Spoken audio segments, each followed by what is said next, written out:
I'd now like to hand over to Monique Waite, who is one of my colleagues at the University of Queensland, and she's a member of HREC, one of the other committee, which Gordon McGurk chairs, in the researcher category. And her background is in speech pathology as a qualitative researcher. And Monique's going to speak to us today around particular kinds of methodologies that qualitative research might use, the techniques and the methods, and some of the things that we need to take on board as HREC members in relation to thinking around the ethical challenges that they represent. So thank you, Monique. Thanks very much, Liz. Okay, hopefully you can see my slides up there now. So thanks so much for the opportunity to speak today. This has been such a wonderfully organised and really informative event. As Liz said, that I'm a speech pathologist by background, and so my research is largely in telehealth and family-centred models of care in paediatric speech pathology and hearing services.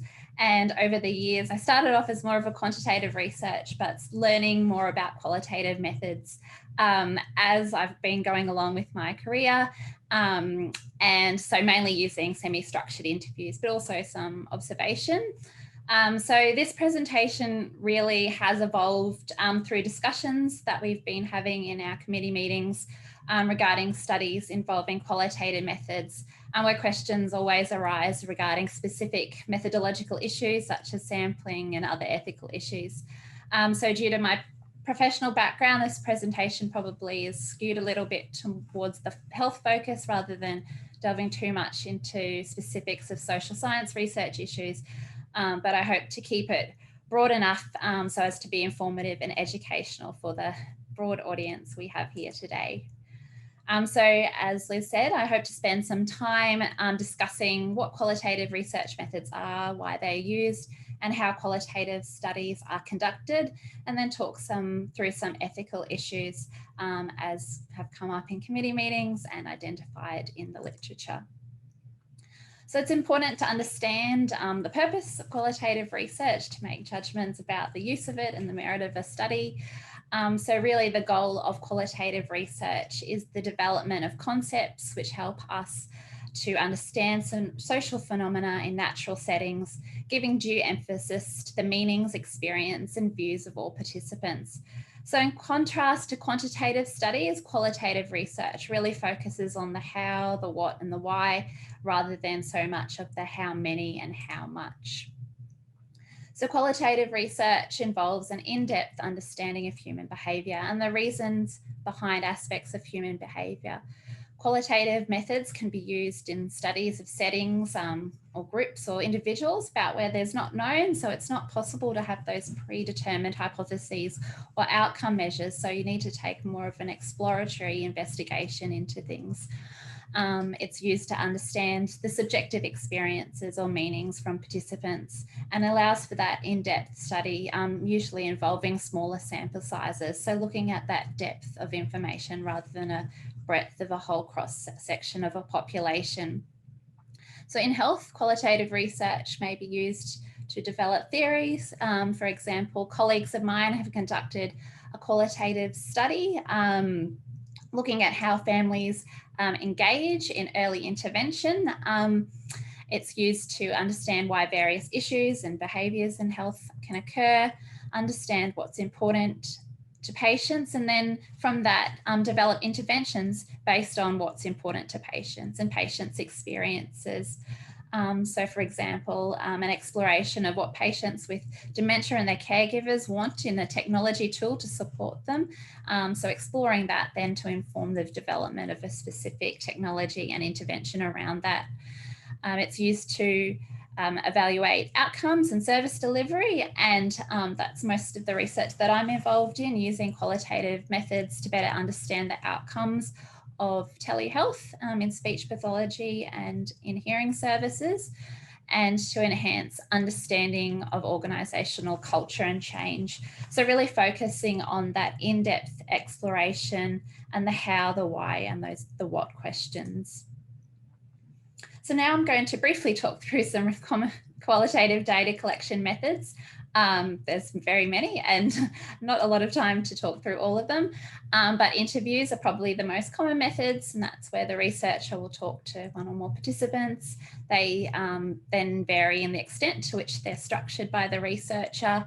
So unstructured interviews aim to ensure participants discuss really those issues that are important of them. So it's really useful when little is known about the particular issue or phenomenon, and you want to avoid those leading questions and imposing your views or your prior views onto the participants and then missing particular views of the participants. Semi-structured interviews are the most common method, and they involve both open-ended questions with specific prompts for to follow up from the participants' responses, allowing both a structure to address the specific research questions, but also enable the flexibility for new and novel information and data to emerge. Structured interviews is where each participant is then asked the same set of predetermined questions in the same way, and they're useful for comparing answers from different participants. Focus group interviews typically involve 6 to 8 participants, and that's where the researcher really is acting in the role as a moderator, allowing a natural discussion and dialogue to take place amongst the participants. So really it's about allowing the participants to share ideas and to bounce off from each other. In observational studies, researchers observe individuals or groups of people either in their own environment or in a specific environment that's being studied. Life stories and oral histories are usually generated through long unstructured interviews that may occur across a number of interviews. And sometimes life stories can be drawn from archival material, which leads me into the final method, text analysis and archival research, drawing information from documents and other materials from various databases or research archives. So I feel it's important for us to have an understanding of these qualitative methods, because I found that a lot of our committee's discussions are around methodological issues, sampling being one of the largest ones. So of course that comes up in discussions of merit and integrity and as well as justice. So really in qualitative research, purposeful sampling is used, so that involves intentionally selecting the data sources that really can inform the phenomenon being investigated. So basically what we're aiming for in qualitative research is to achieve what's called data saturation, and that's the point at which no new information is being provided by the sample. So if participant number 10 is reporting on things that we've heard before from all the other participants, well then it might be the time to stop recruitment. So sampling really, it's not random, and there's also not, there's no rules for sample size to meet power. The sample size really depends on a number of factors, the specific research question and the purpose of the inquiry, having the correct sample to actually provide credibility to the data being collected. And of course, there's always those convenience factors and constraints associated with time and resources. So I feel that the key consideration in looking at sampling and recruitment is really, does the participant sample meet the study objectives and research questions? Is it appropriate for those? So in qualitative research, it's also difficult to apply quantitative concepts such as reliability and validity to the data that's being collected and to the findings. So the concept of trustworthiness is often used, and that refers to quality, authenticity, and truthfulness of findings, and it relates to the degree of trust or confidence the readers have in the results. So credibility refers to the confidence in the truth of the findings. So really asking, will the study's conclusions ring true for the people being studied? If they have a look at the results, they're like, yeah, that's what I feel, that represents my feelings. Dependability is the stability of findings over time. So external checks must make the researcher's process trackable. So it must be apparent to an outsider how the researcher got from point A to point B to point C in the way that they're interpreting the information that they're gathering. Confirmability asks, could the findings be confirmed by other researchers? So are the conclusions the result of the phenomenon under study rather than the actual biases of the researchers? So the data needs to be traceable to its sources. And regarding transferability, that is how well the findings can be transferred to other settings or contexts. And it's really up to the researchers to provide enough information about the setting and the participants to now allow decisions about how well it does transfer to other contexts. So ethical issues may arise in qualitative research due to there being that more personal methods being involved, and these methods involve a closer relationship developing between the researcher and the participant, as well as a greater intrusion into the life and the world of the participant. So the relationship and intimacy that is established between the researchers and participants can lead to various ethical concerns, such as issues around respect for privacy, establishment of honest and open interactions, and misrepresentations occurring. And Richards and Schwartz have summarised a really good number of risks to participants that could be areas for HRECs to attend to, which I'll now expand upon. So the first is anxiety and distress. So as qualitative research aims at that in-depth understanding of an issue, it's often designed to be really probing in nature. So the interviews can be on sensitive topics, which can lead to anxiety and distress. And even when you can predict or try to avoid specific questions that can cause distress, the open-ended nature of the research means that you can't completely unavoid these topics reliably. And of course, it's going to be individualised to the participant about the amount of distress experience in which particular topics cause distress. Exploitation can occur due to the power imbalance in the research relationship. So there can be similar issues in quantitative research. So for example, with health professionals conducting the research, that may lead to pressure for participants to participate.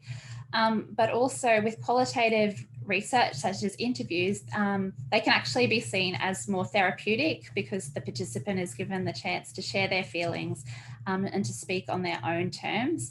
And this has the danger of potentially leading to exploitation if the interview becomes confused with a therapeutic encounter. So the researcher may be tempted to probe too far, ask sensitive questions, and the participants may divulge more information than they actually expected to.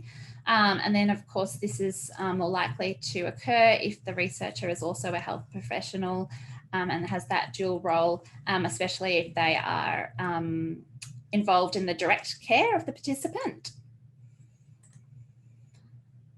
Misrepresentation can occur because analysis is largely interpretive, so it's influenced by potentially a theoretical framework or the specific preconceptions or biases that the researcher has. So really the findings are only one version of the truth. So this is something to be particularly aware of in narrative research because personal narratives really are so individual to that person, but the researcher then may generalise upon them, which risks the participant losing control over their identity, breaching their autonomy, and it can even lead to negative stereotyping. Privacy and confidentiality issues, including the identification of the participant in published papers, either by themselves or others, can occur. So that's just considering that the data will contain a lot of identifying information and it can't be made anonymous completely to a transcriber. So even if names are removed, quotations, speech mannerisms, and contexts may actually provide enough information for participants to be identified by themselves or others. So the other day, a PhD student of mine presented me with some data, some coding that he had done, as well as some supporting quotes. And I could actually identify one of the participants from the quotes because she had a particular manner of speaking, and just from the language she was using, I'm like, I know who that is. So of course, this is a consideration in focus groups because participants are going to be identified by other members of the groups. So group rules need to be set. It should be noted, however, that focus groups are effective in cases where there is that power imbalance between the researcher and the participants, as the participants can find strength and power amongst themselves. And of course, privacy, confidentiality and data security in the recording and transcription process needs to be attended to. And with inconvenience and opportunity costs, there are considerations as well. Interviews and focus groups can be quite lengthy and the participant may need to travel. So what can we look out for in applications to ensure these ethical issues are mitigated? So looking to see that if there's a process of follow-up care, so an appropriate process for management of distress or any issues arising from the interviews. Informed consent, of course, is so crucial, as we've heard many times over the last few days, but needs to disclose the potential for any unexpected findings. And if there's a plan to archive data for use in other ways, extended consent may be needed. Ensuring confidentiality is crucial. So involving having a prior discussion about the confidentiality with participants and how it will be maintained within and outside the process of interviewing. Focus group rules need to be set up, including issues of confidentiality, respect amongst participants, and ground rules such as participants having one turn at a time. And clarity in the role of the researcher and the application study needs to be provided. And of course, you know, ensuring scientific soundness is really important in ensuring these risks are mitigated and that we can trust the data and the findings that will be brought out by the research. So this includes, of course, being conducted by people with expertise and through processes such as reflexivity, which is the process where researchers are aware of the impact of their attitudes and their power and influence of how the data is collected and interpreted. Member checking or respondent validation of their responses or of the analysis and interpretation of the data. Peer review of data analysis and consensus coding, triangulating data with other sources, and auditability, where the researcher leaves a clear decision trail from beginning to end. And these are really, they may emerge in the research protocol, but otherwise are sort of crucial aspects to the reporting of the findings. So that's pretty much it from me. So to summarise, qualitative research really has a great use across a broad range of disciplines. There are numerous methods, but it's really important to consider the ethical considerations brought about by that increased involvement of the researcher, therefore relationship with the participants, and we need to be aware of these specific ethical considerations and the steps to ensuring good qualitative research design and strategies to mitigate these risks. Thank you very much. I have some references here for anyone interested. These are my contact details. Thank you, Monique. Qualitative research, interviews, focus group methods bring all kinds of complexities, and I know particularly with focus groups, the issues of, first of all, informed consent and then ensuring confidentiality during and after are always really big considerations. In the chat, we have a question. As you know, in terms of interviewing, we're seeing a lot of different types of interview methodologies pop up. And one of those, for example, would be unstructured yarning methods. So there is a question in the chat around what kind of concerns you might see with a yarning method approach, which is often unstructured in terms of risk of certain kinds of disclosure and what you might do to mitigate that. Yeah, that's a really good question. It's not my specific area of expertise, unfortunately, but I guess it is about that, having those honest conversations and maybe readdressing those conversations throughout the research about the potential for things, you know, unexpected aspects to be brought up in the research. Having that process of withdrawal of consent is very important as well. And so, you know, informed consent is all very crucial aspect to all of this, I think. Thanks, Monique. We have a rather large question, I think, We might be running out of time. Yeah, so I'll just raise it very quickly so we can move on to the next presentation, but it does relate to action research methodology and methods becoming more frequent. The person, I'm sorry, I can't see your name, but thank you for the question, asking for an overview of that research methodology and how we could be looking at that in an approval process. And I guess from my perspective as chair of HRECB at UQ, when we're looking at action research methodologies, one of the first things we look for is it actually action research in terms of the cycle of reflection, action and reflection. And in that, in and of itself, there's always a degree of collaboration. I hesitate to say co-researching, but there's certainly a great deal of collaboration that goes on with particular kinds of participants in action research, which means that, of course, there are different responsibilities and ethical responsibilities that everybody takes on. So would you like to comment briefly on your perspective of action research methodologies and ethical considerations? I think just in terms of the research methodology, it has a huge, it's like that, it really empowers participants as well and the users. So I think it is such an important, you know, research method to use in terms of involving consumers in the research. So from that perspective, I think, you know, it shows respect for participants in itself. So I think, you know, it is a great, it's a great methodology. Not one that I use myself though. Thank you, Monique. We could probably talk about action research methodology another time, but I'd just like everyone to join me in thanking Monique for giving such a great summary of qualitative research methods and some of the complexities and issues we need to be aware of as HRECs. Thanks, Monique.